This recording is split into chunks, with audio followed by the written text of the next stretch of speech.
This question was sent in the CornyDriveThru at gmail.com from Chevy from the island. Chevy, Chevy, I love when you fall down each Saturday night on my TV. Oh, but Chevy, every time that you fall down, I know that you are falling for me. Jane Curtin, Gilda Radner. Who else was in on that? Lorraine Newman. And the funny thing is, they all hated him when they're singing that because he was such a prick to everybody. But here's a question from Chevy from the island. Dear Jim, was Vince right? We all have heard that Vince has lost it, and when it comes to the storylines on Raw and SmackDown, he definitely has lost it. But Jim, when it comes to the wrestlers and their place on the card, does Vince know talent? Outside of FTR, no other ex-WWE wrestler's place on the card has changed since going to AEW. Jon Moxley was always at the top of the card, and just like his time in WWE, I still find him boring. Mr. Brody Lee, or Birdie Lee as he put it here, Mr. Birdie Lee is still a boring mid-card wrestler. Miro debuted as a mid-card talent. Sean Spears is still an underneath guy. Just a few examples. So is Vince right? Because if Tony Khan has them in the same place, then why does everyone make it seem like Vince is out of touch with talent placement? Well, I don't know if one has to do with the other. Those guys would be it wasn't hard to figure out to use Jon Moxley in the main event because you paid that much money for him and he is an ex-WWE star and has mainstream television. But as far as the rest of them, I don't know if they're in the same place in AEW or if they're worse off.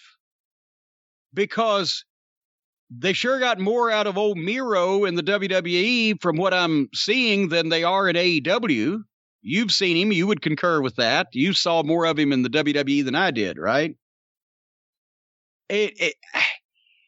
I don't see a lot of these guys holding their position that they had in the WWE, except for FTR, which, yeah, they're featuring them, but damn, they're featuring them in such a stupid, convoluted way. Are they baby faces? Are they heels? The guys that everybody was wanting to see them against, the Young Bucks, are now whiny, bitchy, fucking smart-ass heels, right when they actually have a heel team come in to work with them and they need to be baby faces.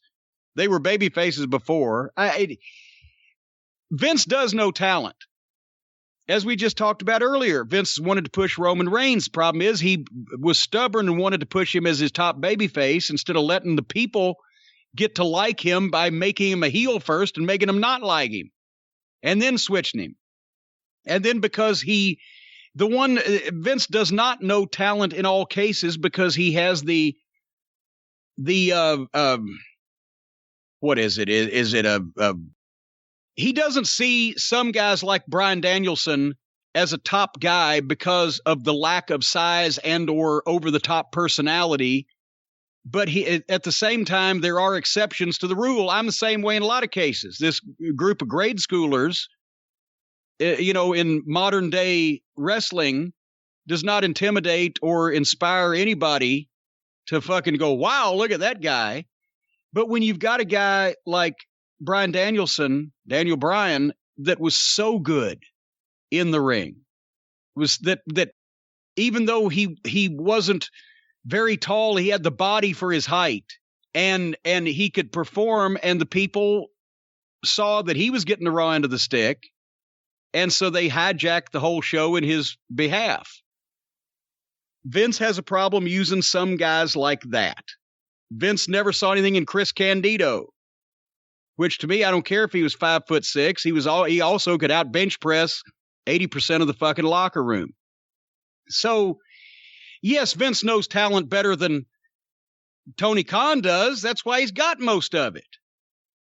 And as far as using them better, it depends on what Vince's personal picadillos are. But I think while Vince's track record is not as good as it used to be with picking and using talent, the right talent in the right way. It's still, unfortunately, a whole lot better than the option.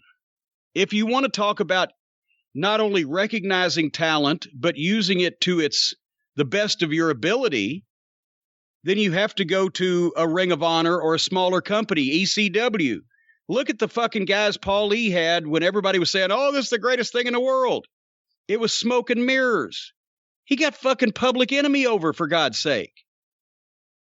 He knew how to get the most out of the least, and with the smaller companies, that's what you have to do because you have no choice. You can identify all the stars in wrestling, but you can't afford a lot of them, so you have to make your own. But Vince is still winning in the contest of who picks better talent, but it's not anything to write home about like it used to be, and only because the opposition is so shitty at it. Who do you see in AEW that has not formerly been in the WWE that you think Vince would see and think that's a talent? I want that guy. I can't imagine he couldn't see what's going on with MJF. I can't imagine he couldn't see that. I think probably the way that MJF circumvented the WWE and any of its system and got to where he is right now is just because he had an MLW contract that prevented him from going anywhere else, but from when he was nobody. And then the timing was right that it was up right when this new company was forming. And that's great because he gets to go and be more of himself than he would have at this stage of the game had he gone to the WWE. Of course, he also has to work with some of the, these goddamn guys that they've just hauled in out of fucking wrestling school. But there's trade-offs with everything. But I'd have to think he'd recognize MJF. God, who, see, that's the thing is Vince, I'm sure, has not seen anybody in AEW that has not worked for him previously because he doesn't watch any other wrestling. I wish somebody would show him some of these things, and I wish somebody would record. Talk about people paying to see me watch this show on the internet. I'd pay to see Vince McMahon watch any of these AEW matches and just to see his reaction. I don't know whether it be laughing, head shaking, anger, what it would be, but I can guarantee you that if Vince McMahon watched the AEW television program religiously every week, he would stop offering guys more money not to go there. I can say that without fear of contradiction. The Vince McMahon that I knew, at least. Bruce would be right there going, see, Vince, fuck him, let him go. They'll put him in the ring with this fucking midget clown too. And they probably would.